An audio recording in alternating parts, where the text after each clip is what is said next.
ॐ ज्ञानतिमिरान्धस्य ज्ञानञ्जनशलाकया चक्षुरुन्मिलितं येन तस्मै श्रीगुरुवे नमः। नमो विष्णुपादाय कृष्णप्रेष्ठाय भूतले श्रीमते भक्तिवेदान्तस्वामिनिति नामिने। नमस्ते सारस्वती देवे गौरवाणी प्रचारिणे निर्विशेष शून्यवादी पाश्चात्यदेशतारिणे। नमो महावदन्याय कृष्णप्रेमप्रदायते कृष्णाय कृष्णचैतन्यनामिने गौरतुसे नमः। जय श्री कृष्ण चैतन्य प्रभु नित्यानंद श्री अद्वैत गदाधर श्रीवासादि गौर भक्त वृंद। हरे कृष्णा कृष्णा कृष्णा हरे हरे, हरे राम राम राम हरे हरे। हरे कृष्ण। तो आप सभी भक्तों का हार्दिक स्वागत है। आज के गौर कथा में हम लोग चर्चा कर रहे हैं श्री चैतन्य चरितमृत आदि लीला और उसका 7वां अध्याय। श्री चैतन्य महाप्रभु द्वारा प्रकाशानंद सरस्वती इत्यादि मायावादी सन्यासियों को वेदांत सूत्रों का असली व्याख्या प्रकट किया जा रहा है। तो इस प्यार पे हम लोग चर्चा कर रहे थे। तो प्रणव के बारे में जो है श्री चैतन्य महाप्रभु वर्णन कर रहे हैं। प्रणव से महावाक्य वेदेर निदान ईश्वर स्वरूप प्रणव सर्व विश्वधाम। The Vedic sound vibration Omkar, the principal word in the Vedic literatures, is the basis of all Vedic vibrations. Therefore, one should accept Omkar as the sound representation of the Supreme Personality of Godhead and the reservoir of the cosmic manifestation. तो वैदिक शास्त्रों का महावाक्य, महावाक्य का मतलब है आधार है, जो कि मुख्य लक्ष्य है, मुख्य विषय वस्तु है, वो है प्रणव। और प्रणव वैदिक शास्त्र को श्रुति बोला जाता है। श्रुति का मतलब होता है जो शब्द ध्वनि के रूप में प्रकट हुए हैं। तो वास्तव में वैदिक शास्त्र श्रुति मंत्र जो हैं, ये भगवान नारायण का ही स्वरूप है। भगवान नारायण ही इन श्रुति मंत्रों के रूप में प्रकट हुए हैं, शब्द ध्वनि के रूप में आए हैं। क्योंकि भगवान का जो दिव्य स्वरूप है, उनके दिव्य स्वरूप को भौतिक जगत में रहने वाले बद्ध जीवात्माएं एक्सेस नहीं कर सकते। ये संभव नहीं है, ये संभव नहीं हो पाता है। इसलिए भगवान दया करके जो है अक्षर रूप में आते हैं। अक्षर, परम अक्षराकृते रूप से रूप गोस्वामी भी नामष्टकम में बोलते हैं। नामष्टकम में अ, वर्णन करते हैं। जय नाम ध्येय मुनि वृंद गेय है जनरंजनाय परम अक्षराकृते त्वमनादरादपि मनागुदीरितम्। त्वमनादरादपि मनागुदीरितम्। आगे क्या है? निखिल उग्रताप विलुम्पसी कि जनरंजनाय परमक्षराकृते। भौतिक संसार के जो जन है, साधारण जन है, जो देहात बुद्धि की चेतना में रहते हैं, उनको रंजन मतलब आनंद प्रदान करने के लिए, भौतिक बंधन से छुटकारा प्राप्त करके आनंद प्रदान करने के लिए जो है तुम परम अक्षराकृते, परम अक्षर के रूप में प्रकट हुए। So that is the goal, purpose of वैदिक लिटरेचर, वो है। और इसी चीज को भगवान कृष्ण गीता में भी बोलते हैं, वेदैश्च सर्वैर अहमेव वेद्यो, वेदैश्च सर्वैर अहमेव वेद्यो। तो वो जो अहमेव वेद्यो है, वो प्रारंभ होता है भगवान के शब्द ध्वनि के रिप्रेजेंटेशन के रूप में जान करके, उसी को प्रणव बोलते हैं। And that Pranav and Hare Krishna महामंत्र इज नॉन डिफरेंट। हरे कृष्ण महामंत्र इसलिए महामंत्र बोला गया है, वो परम अक्षर है। प्रणव के रूप में ओमकार भी भगवान का जो है साउंड रिप्रेजेंटेशन है। तो ये मुख्य विषय वस्तु, यानी कृष्ण का दिव्य स्वरूप जो है, कृष्ण का जो दिव्य शब्द ध्वनि है, वो वैदिक शास्त्रों का, वेदांत सूत्रों का मुख्य लक्ष्य, मुख्य विषय वस्तु है, महावाक्य है। लेकिन शंकराचार्य क्या करते हैं, तत्वमसि, कि जीवात्मा भगवान के बराबर है, इस मंत्र को मुख्य वस्तु बताते हैं। इस मिस्टेक को भी श्री चैतन्य महाप्रभु आइडेंटिफाई करके उसका भी व्याख्या करना चालू कर देते हैं। So in the Bhagavad Gita the glories of Omkara are described as follows. Om इत्येकाक्षरं ब्रह्मा व्यहारन् मामनुस्मरन् यः प्रयाति त्यजन् देहं स याति परमां गतिम्. This verse indicates that Omkar or Pranav is a direct representation of the Supreme Personality of Godhead. Therefore, If at the time of death one simply remembers Omkar, he remembers the supreme personality of Godhead and is therefore immediately transferred to the spiritual world. तो हम लोग चर्चा कर चुके थे कि ओमकार जो है भगवान का डायरेक्ट रिप्रेजेंटेशन है। तो इसलिए जो भी भगवान को इस प्रकार से योगी होते हैं वो इस प्रकार से ओमकार का स्मरण करके भगवान के धाम को प्राप्त करते थे। तो योगियों के लिए ये एक प्रोसेस है। लेकिन कलयुग में ये विधि नहीं है। कलयुग में वही ओमकार हरे कृष्ण महामंत्र के रूप में, भगवान हरे कृष्ण महामंत्र के रूप में आकर के हम हमारे ऊपर सहज और सरल तरीके से उद्धार करते हैं। सो वैदिक शास्त्रों भगवद गीता में कौन बताते हैं, वेदेश सर्वे अहम वेद्यो। मायावादी philosopher cannot understand the simple facts explained in the Bhagavad Gita and yet they are very proud of being vedantist. अच्छा, इसके ऊपर हम लोग चर्चा कर चुके थे। तो वेदांतिस्ट के रूप में अपने आप को वो डिक्लेयर करते हैं, लेकिन भगवद गीता का सिंपल फिलोसफी नहीं समझ पाते हैं कि सारे वैदिक शास्त्रों का निष्कर्ष है भगवान कृष्ण को जानना। इसलिए वास्तव में वो वेदांतिस्ट नहीं है, वो वेदांती हैं। वेदांती मतलब वैष्णव आचार्यों के द्वारा जिनके दांत तोड़ दिए जाते हैं, उनके फिलोसफी का खंडन करके। इसलिए प्रभुपाद जी लिख रहे हैं, स्पेशली रामानुजाचार्य और Madhvacharya broke the teeth of Mayavadi philosophers, who can therefore be called Vedanti, toothless, दांत इस प्रकार से। As mentioned above, the transcendental vibration Omkar is explained in the Bhagavad Gita, chapter 8, verse 13. Om ityekaksharam brahma vyaharam vyaharan manusmaran ya prayati tajandeham sayati paramam gatim. After being situated in this yoga practice, the vibrating the sacred syllable Om, the supreme combination of letters, if one thinks of the supreme personality of Godhead and quits his body, he will certainly reach the spiritual planets. यहाँ पे स्पष्ट बताया गया है कि after being situated in this yoga practice, योगाभ्यास में जो बढ़ चढ़ के होते हैं, भगवान चैप्टर 8 में वर्णन कर रहे हैं। तो वो जब परफेक्शन को हासिल करते हैं, सिद्धि की अवस्था में पहुंचते हैं, तो ओम का उच्चारण करते हैं। ओम का स्मरण वास्तव में, नॉट जस्ट उच्चारण, ये बस साउंड वाइब्रेशन नहीं है जिसका आजकल लोग इमिटेशन करते हैं। हाँ, हर प्रकार के नॉनसेंस एक्टिविटीज करते रहते हैं, घृणित कार्य करेंगे, पाप करेंगे, और फिर सोचते हैं कि हम 1-1.5 घंटा ओमकार उच्चारण करके परफेक्शन को हासिल कर लेंगे। और दैट इज नॉट पॉसिबल। ओम का मतलब ही नहीं पता लोगों को। ओम का अर्थ क्या होता है ये पता नहीं है। ओम ओम का अर्थ कई लोग सोचते हैं शिव जी है, लेकिन शिव जी नहीं है। और कई लोग ओम का अर्थ सोचते हैं ब्रह्म है। तो ब्रह्म है, सही बात है, ओम ब्रह्म है। लेकिन ओम ओम जो है, जिन लोगों को जो वैष्णव नहीं है, वैष्णव कॉन्सेप्शन जिनको नहीं पता है, वो ओम को इम्पर्सनल रूप में देखते हैं। हाँ, तो उस प्रकार से ओम का जो इम्पर्सनल कॉन्सेप्शन, निराकारवाद की धारणा से जो ओम का उच्चारण करेंगे, तो उनको वो उस प्रकार की मुक्ति प्राप्त होगी। वो भगवान के धाम को नहीं प्राप्त करेंगे। लेकिन ओम का जो वास्तविक अर्थ है, आ उ माँ, जीव गोस्वामी संदर्भ में, अपने एक संदर्भ में स्पष्ट वर्णन करते हैं कि इसमें कृष्ण, कृष्ण की शक्ति और जीवात्मा तथस्थ शक्ति, बहिरंगा शक्ति, तथस्थ शक्ति, अंतरंगा शक्ति, कृष्ण कृष्ण जीवात्मा और भगवान की अंतरंगा शक्ति, ये तीन है इस ओम के अंदर। तो जो वास्तविक रूप में जो वेदांत फिलॉसफी में स्थित है या वैष्णव फिलॉसफी सिद्धांत में पूरी तरह से स्थित है, तो वो ओम का उच्चारण स्मरण करके भगवान कृष्ण का स्मरण होता है, भगवान कृष्ण का साक्षात्कार होता है। हाँ, तब वो जब शरीर छोड़ते हैं तो they attain to the spiritual planet, आध्यात्मिक जगत को प्राप्त करते हैं। That is the perfectional stage of chanting ओम।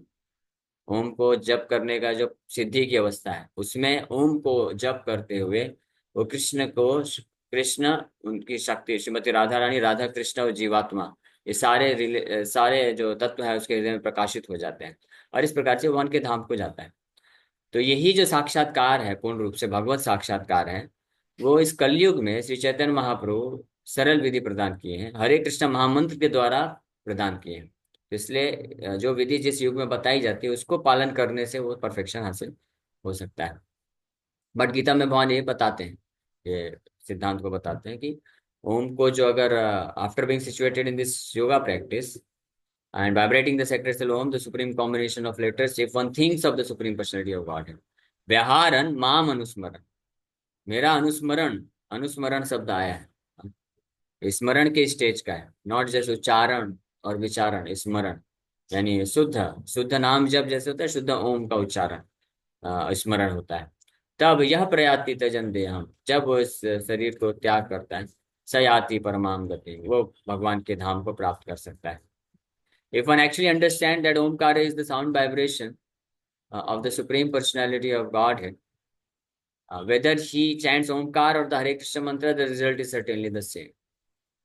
अगर कोई वास्तव में ये समझता है मतलब बस ये इंफॉर्मेशन के लेवल पे नहीं है, साक्षात्कार है जिसको ओम का साक्षात्कार हो गया है, तो हरे कृष्ण महामंत्र का भी साक्षात्कार है, शुद्ध नाम है वो।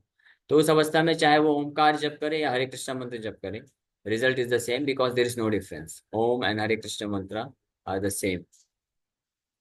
The transcendental vibration of Omkar is further explained in the Bhagavad Gita, chapter 9, verse 17. Pitaham asya jagato mata dhata pitamaha vedyam pavitram omkara riksam yajurevacha. I am the father of this universe, the mother, the support and the grandsire. माता पिता, पिता हम अस्य जगतो, मैं पिता हूँ, माता भी हूँ, धाता मेंटेनर, सपोर्ट, पितामह और grandfather. I am the object of knowledge, वेद्यम पवित्रम ओमकारा, the purifier and the syllable Om. भगवान बोल रहे हैं यहाँ पे कि मैं ओमकार हूँ, कृष्ण ही ओमकार।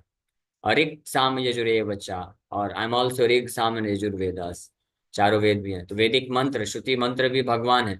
उन सारे श्रुति मंत्रों में ओमकार जो है महावाक्य है, यानी basis of all the mantras है, इसलिए सब सारे मंत्रों को उच्चारण करने के पहले ओम को उच्चारण किया जाता है।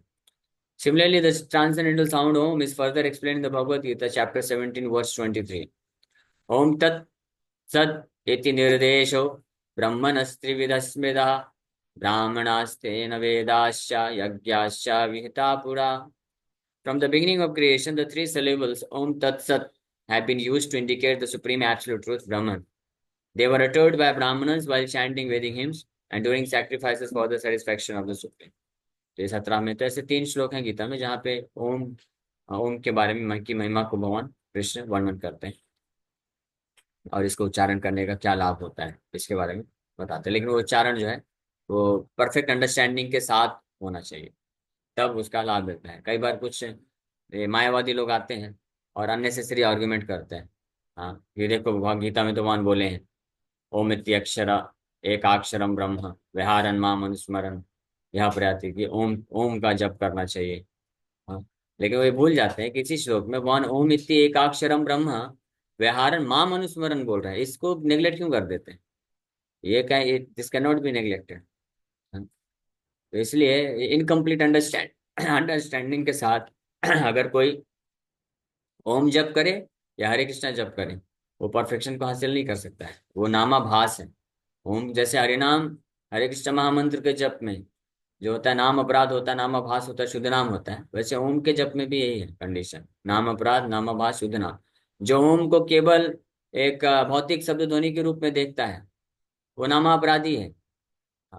और ओम को केवल या एक निराकार ब्रह्म इम्पर्सनल रूप में देखता है तो वो भी जो है इस प्रकार से वास्तविकता नहीं प्राप्त कर सकता, नामाभास बोल सकते हैं। लेकिन जो ओम में भगवान कृष्ण है, कृष्ण की शक्ति है, इस पूरे साक्षात्कार को प्राप्त कर सकते हैं, वो शुद्ध नाम बोलते हैं।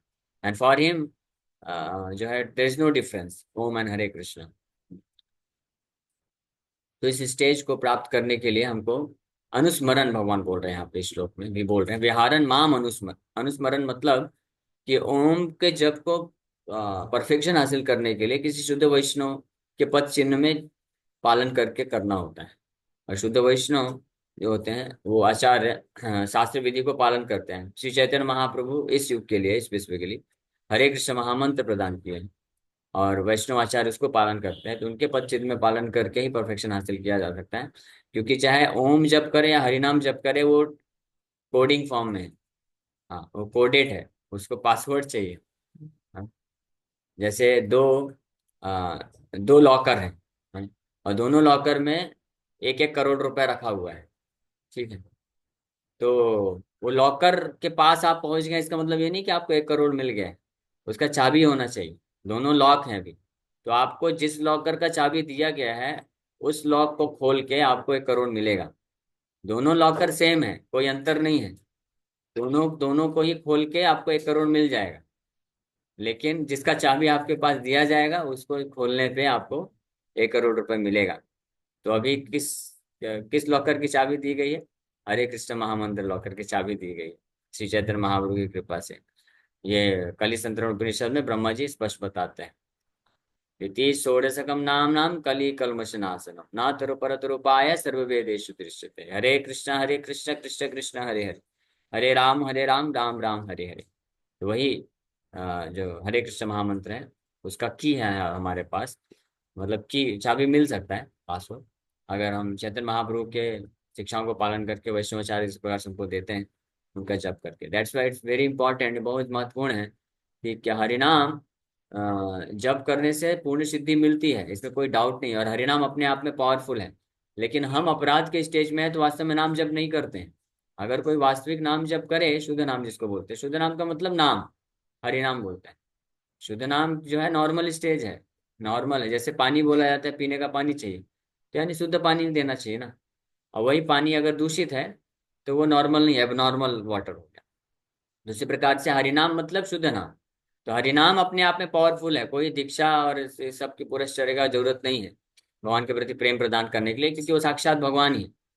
लेकिन जो लोग हरिनाम शुद्ध नाम नहीं जप करते, यानी नाम नहीं जप करते, नामापराध नामाभास में अपराध के कारण, कलमश के कारण, तो नाम जप हो ही नहीं रहा है, तो कैसे परफेक्शन मिलेगा? चाहे वो ओम जप करे या हरे कृष्ण जप करे। तो इसलिए ये महत्वपूर्ण है कि हम नामापराध नामाभास से कैसे ऊपर उठ करके वास्तविक नाम जप करें। वास्तविक नाम जप करने पे हमको परफेक्शन मिलेगा, उसका आभास से एटमोस्ट मुक्ति मिल जाएगा, और अपराध से इस भौतिक संसार का ही लाभ मिलेगा। फिर भी देखिए नाम कितना पावरफुल है। भगवान हरि हरि का नाम इतना शक्तिशाली है कि कोई वास्तविक नाम जप नहीं कर रहा है, केवल रिफ्लेक्शन आ रहा है, उसी से मुक्ति तक की स्टेज मिल जाती है। और नाम अपराध में भौतिक संसार का सुख सुविधा मिल जाता है, इतना पावरफुल। लेकिन अगर वास्तविक नाम जप करना है तो क्या करना है तरीका? हरेर नामानुकीर्तनम, सुखदेव गोस्वामी भागवत में भी इसको स्पष्ट रिकमेंड किया, हरेर नामानुकीर्तनम as recommended by the previous bona fide authorities. प्रामाणिक आचार्य जैसे रिकमेंड करते हैं वैसे। और सबसे बड़े बोनाफाइड अथॉरिटी कौन है? परम भगवान खुद है, चैतन्य महाप्रभु के रूप में आकर के हरे कृष्ण महामंत्र का प्रचार प्रसार किए। और भौतिक ब्रह्मांड के अंदर देखे तो ग्रेटेस्ट अथॉरिटी कौन है? ब्रह्मा जी। 12 महाजनों में सबसे पहला नाम किसका आता है? स्वयं भुआ। हाँ, स्वयं भुआ शंभु। हाँ, तो स्वयंभू मतलब ब्रह्मा जी, क्योंकि सबसे पहले जीवात्मा है। ब्रह्मा जी स्पष्ट नारद मुनि को, और नारद मुनि भी महाजन है, उनको बताए कि कलयुग में ये है तरीका, इसको बोलते हैं हरि नामानु कीर्तन। तो इस प्रोसेस को पालन करके जो हरि नाम का आश्रय लेता है, आचार्य पथ अनुगमन, आचार्य माम अभिजानिया, आचार्य उपासनम। गीता में भी भगवान बोलते हैं ज्ञान का मतलब आचार्य उपासना। ज्ञान के बहुत सारे फैक्टर बताएं, उसमें एक बताते हैं आचार्य उपासना। तो आचार्य उपासनम का मतलब क्या होता है? प्रभुपाद जी तात्पर्य में एक्सप्लेन करते हैं कि जो प्रामाणिक आचार्य हैं, उनके बताए हुए तरीके से, उनके विधि अनुसार, उन्होंने जैसे आध्यात्मिक सिद्धि को प्राप्त की है, उस तरीके को स्वीकार करना, वो तो उसको बोलते हैं आचार्य उपासना। आचार्य उपासना का मतलब बस ये नहीं होता है कि सुबह सुबह आ गए गुरु पूजा में, जय प्रभुपाद किए, फूल अर्पण किए, प्रणाम किया और निकल गए, और फिर घर जा करके कुछ और ही कोई और ही चीज कर रहे हैं। हाँ? अपने प्रभुपाद जी बोले हरे कृष्ण महामंत्र जप करना है, लेकिन कुछ और मंत्र जप कर रहे हैं, तो वो आचार्य उपासना नहीं हुआ। So one should be very very careful to stick to what the previous authorities acharyas have given to us। हम ये सावधानी पूर्वक कि जो हमारे प्रीवियस आचार्यों ने, पूर्ववर्ती आचार्यों ने, श्री चैतन्य महाप्रभु ने, लॉर्ड ब्रह्मा जी आचार्य, उन्होंने जो हमको प्रदान किए हैं उसको हमको जप करना चाहिए। हाँ, कुछ लोग आर्गुमेंट ये भी करते हैं कि भागवत में तो ओम नमो भगवते वासुदेवाय का भी जप करने के लिए बोला गया है, तो किसको बोला गया है, किसने बोला और कब बोला है, ये भी देखना चाहिए। तो हम लोग अगेंस्ट नहीं है। महाप्रभु बोले नाम नाम अकारी बहुधा सर्वशक्ति निज सर्वशक्ति, दैट्स ऑल राइट, बिल्कुल सही बात है। कोई भी नाम जप करेगा कोई व्यक्ति, उसको लाभ मिलेगा, इसमें कोई संशय नहीं है। लेकिन नाम जप करना चाहिए ना, चैंटिंग करेगा तो लाभ मिलेगा, अगर काउंटिंग करेगा तो लाभ कैसे मिलेगा? काउंटिंग मतलब कि नाम अपराध नामाभास, तो उसमें फिर पूर्ण नाम नहीं मिलेगा। नाम अपराध नामाभास से ऊपर उठ करके वास्तविक नाम जप करने के लिए, जो जिस समय पे, जिस काल परिस्थिति में हम रहते हैं, वहां पे जब हमको उस समय पे आचार्य जो हमको देते हैं वो करना चाहिए। नारद मुनि सतयुग में ध्रुव महाराज को वो ओम नमो भगवते वासुदेवाय मंत्र दिए, वही नारद मुनि ब्रह्मा जी के पास जाके पूछे कि कलयुग में कैसे इनका उद्धार होगा, हरे कृष्ण महामंत्र प्राप्त करके प्रचार किए। वही नारद मुनि कलयुग में श्रीवास ठाकुर के रूप में आकर के और श्री चैतन्य महाप्रभु के संग में हरिनाम हरे कृष्ण महामंत्र का प्रचार प्रसार किए। षड गोस्वामी हरे कृष्ण महामंत्र का प्रचार प्रसार किए। अब ब्रह्मा जी हरे कृष्ण महामंत्र जप करने के लिए बोले कलयुग के लिए, तो उसको उस विधि को पालन करने से हम बड़ी तीव्रता से आसानी से जो है परफेक्शनल स्टेज में पहुंच जाएंगे, और परम सिद्धि शुद्ध नाम की अवस्था को प्राप्त कर सकते हैं। इसलिए कोई भ्रम नहीं होना चाहिए, बट हमको पता होना चाहिए कि ओम और हरे कृष्ण महामंत्र वास्तव में एक ही है। लेकिन इसके बावजूद भी हमको जब क्या करना, हरे कृष्ण महामंत्र जप करना, इसी चीज को व्याख्या करने के लिए मैं इतना भी समझाया। सो throughout all the Vedic literatures, the glories of Omkar are specifically mentioned. Srila Jeev Goswami, in his thesis Bhagavad Sandarbh, says that in the Vedic literature, Omkar is considered to be the sound vibration of the holy name of the Supreme Personality of God. तो भगवत संदर्भ में जीव गोस्वामी इस बात को प्रमाणित करते हैं कि ओमकार भगवान के पवित्र नाम का साउंड वाइब्रेशन है, इन भगवान से अभिन्न है। और आ उ मा से एक्सप्लेन करके वो बताते भी, only this vibration of sound, transcendental sound can deliver a condition soul from the clutches of maya. केवल यही जो साउंड वाइब्रेशन है, कौन सा, भगवत स्वरूप, भगवान को रिप्रेजेंट करने वाला, यानी भगवान ही जब शब्द ध्वनि के रूप में आते हैं, उसी शब्द ध्वनि का आश्रय लेकर के कोई माया के क्लचेस से मुक्त हो सकता है। Sometimes Omkara is also called the deliverer, तारक, तारण करता है, तारक मंत्र बोलते हैं। Srimad Bhagavatam begins with the Omkara vibration, ओम नमो भगवते वासुदेवाय। Therefore, Omkar has been described by great commentator Sridhar Swami as तारांकुरा, the seed of deliverance from the material world. भौतिक जगत से मुक्त करने का बीज प्रदान करता है ओंकार मन, भगवान का रिप्रेजेंटेशन करता है। Since the supreme godhead is absolute, his holy name, his sound vibration Omkar are as good as he himself. Chaitanya Mahaprabhu says that the holy name or Omkar, the transcendental representation of the Supreme Personality of Godhead, has all the potentials of the Personality of God. चैतन्य महापुरुष इस बात को establish किया। इसलिए ओमकार जो है महावाक्य है वैदिक ग्रंथों का, प्रणव भी जिसको बोला जाता है, और ये भगवान से अभिन्न है, पूर्ण रूप से भगवान को रिप्रेजेंट करता है। नाम नाम अकारी बहुधा निज सर्वशक्ति तत्रार्पिता नियमिता स्मरणेन कालहा। श्री चैतन्य महापुरुष के द्वारा इस बात को स्थापित किए। ओके, तो ये इसके तात्पर्य और है, हम लोग आगे कल चर्चा करेंगे। Okay, thank you very much. Hare Krishna Krishna Krishna Hare Hare, Hare Ram Hare Ram. किसी वक्त का कोई प्रश्न है तो पूछ सकते हैं। हरे कृष्ण, हरे प्रभु, कृष्ण। अभी जो करंट सिनेरियो में जो चीजें हो रही है उससे थोड़ा सा भक्ति से और उससे कनेक्टेड ही पूछना था। अभी जैसे अर्जुन जी ने क्रोध के लिए, मतलब भगवान ने उनको प्रेरणा दी कि आप सही चीज के लिए क्रोध दिखाएं, पर मतलब ज्ञान के साथ। वो जो भी अभी चीजें चल रही हैं, तो उसमें जैसे गीता डिस्ट्रीब्यूशन के लिए आप प्रमोट कर रहे हैं, हम लोग को मोटिवेट कर रहे हैं, तो हमें और क्या चीजें, कैसे हमारे अग्रेशन को किस फॉर्म में हमें करना चाहिए कि वो थोड़ा सा, मतलब गुस्सा आता है उसको कैसे डाइवर्ट करें, जो भी चीजें हो रही हैं। किसके प्रति गुस्सा आता है? जो बांग्लादेश में हो रहा है, लाइक इस्कॉन के लिए और सब चीजें, तो देख के सुन के लगता है क्या करें, तो उसके लिए बांग्लादेश थोड़ा सा। में, बांग्लादेश में जो हो रहा है, या अन्य सभी देशों में जो हो रहा है, और हमारे देश में भी हो रहा है, हमारे क्षेत्र में हो रहा है, और हमारे साथ भी हो रहा है, तो ये सार सब का सब जो इफेक्ट है, ये इफेक्ट है, ये प्रभाव है, ये कारण नहीं। कारण क्या है? माया कारण है, माया। हमने माया जगत को स्वीकार किया है, ये कारण, उसके कारण ये सब आ रहा है। तो हमारा जो एग्रेशन होना चाहिए वो माया के प्रति होना चाहिए, कि हम क्यों माया को स्वीकार करके बैठे हैं, और अन्य लोग भी क्यों माया को स्वीकार करके बैठे हैं, देहात बुद्धि में क्यों है। ये क्यों हो रहा है बांग्लादेश में ऐसा? क्योंकि देहात बुद्धि में है ना, वो लोग सोचते हैं कि हम मुस्लिम हैं तो हिंदुओं को रहने का अधिकार है। अगर अब हिंदू लोग भी ऐसा सोचेंगे भारत में रह करके वो लोग मुस्लिम है तो उनको मारो, अब वो लोग हिंदू को मार रहे हैं, इससे होने वाला क्या है? इससे कोई खास रिजल्ट नहीं निकलने वाला है। हाँ, मैं थोड़ा फ्रैंकली बोल रहा हूँ। इससे क्या है कि हिंदू मुस्लिम को सोच के उसके विचारधारा को लेकर के मार रहा है तो मुस्लिम बनेगा अगले जन्म में, और मुस्लिम एंटी हिंदू होकर के उनको मारने में लगा हो तो हिंदू बनेगा। तो आपस में एक दूसरे, लेकिन वास्तव में कोई धर्म का पालन नहीं कर रहा है, ना हम हिंदू है ना मुस्लिम है, हम लोग कृष्ण के दास हैं। और माया का यही प्रभाव है, माया के प्रभाव में आ करके व्यक्ति इस प्रकार से भेदभाव करता है और फिर लड़ाई करता है, ये सब करता है। तो हमारा ड्यूटी है, हमको एग्रेसिव होना चाहिए, कि इस देहात बुद्धि को हटाने के लिए एग्रेसिव होना चाहिए, यानी प्रचार करना चाहिए। जितना गीता का वितरण करेंगे, जितना लोगों को भगवत गीता संदेश मिलेगा, उतना ही लोग ये देहात बुद्धि से मुक्त होंगे, और उतना ही वो वास्तविक स्थिति में समझ पाएंगे कि क्या करना चाहिए। और हमको कैसे रिएक्ट करना चाहिए? हमको अपना साधना परफेक्ट तरीके से करना चाहिए और ग्रंथ वितरण का सेवा करना चाहिए। शिला प्रभुपाद जी जो सोल्यूशन दिए हैं ना, वो यूनिवर्सल है। वो कभी चेंज नहीं हो सकता है। देश काल परिस्थिति कैसी भी चेंज हो जाए, पॉलिटिकल सिचुएशन चेंज हो जाए, कुछ भी हो जाए, तो हमको प्रभुपाद जी के द्वारा दिए गए जो तरीके हैं वो करने से ही असली सफलता मिलेगी।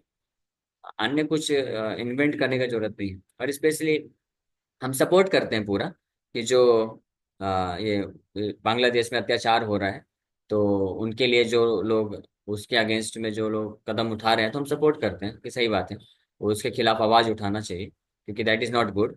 ताकि गवर्नमेंट तक जाए तो ठीक है, दैट्स ऑल राइट। लेकिन हमारा मुख्य जो कार्य है वो हम नहीं छोड़ सकते। मुख्य कार्य छोड़ेंगे तो फिर उससे कोई फायदा नहीं है, फिर वैसे ही बन जाएगा ना। भारत में तो ठीक है, सब सपोर्ट है ना, कोई किसी को मना नहीं है, कोई भी हरे कृष्णा जप कर सकता है, भक्ति कर सकता है।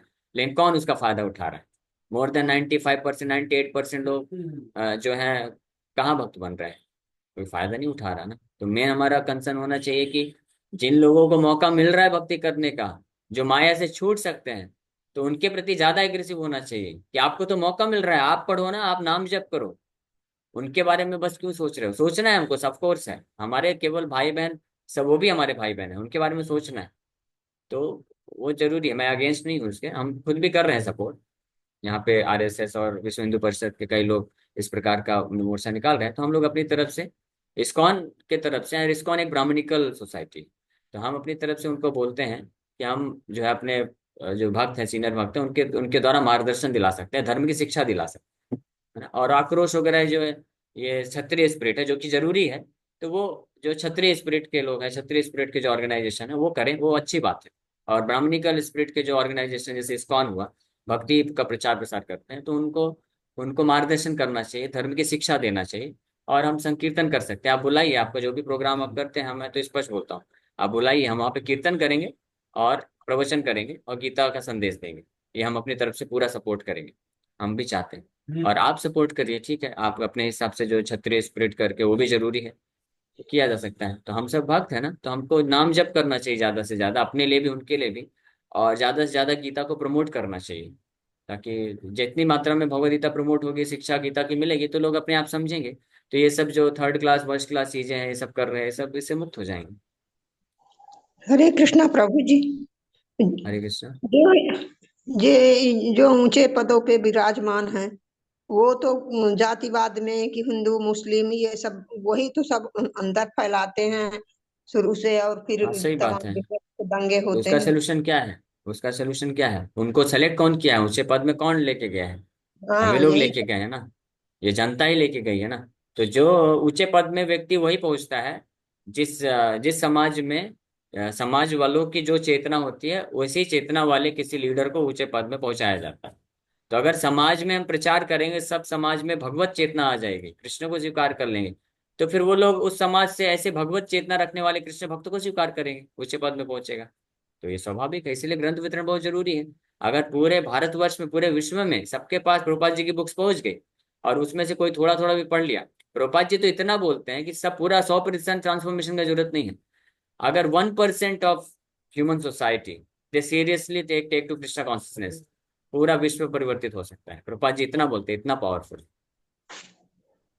से त्रेता युग में भी ना, द्वापर में तो 100% पूरी तरह से एकजुट तो कभी नहीं हुए। कभी हाँ विरोधाभास ठीक है, आपस लेकिन में रहते ही था। हम प्रयास कर सकते हैं, लेकिन प्रचार करने। ओके। हरे हाँ कृष्ण। हम तो करते हैं। हरे कृष्णा प्रभु जी, धन्यवाद।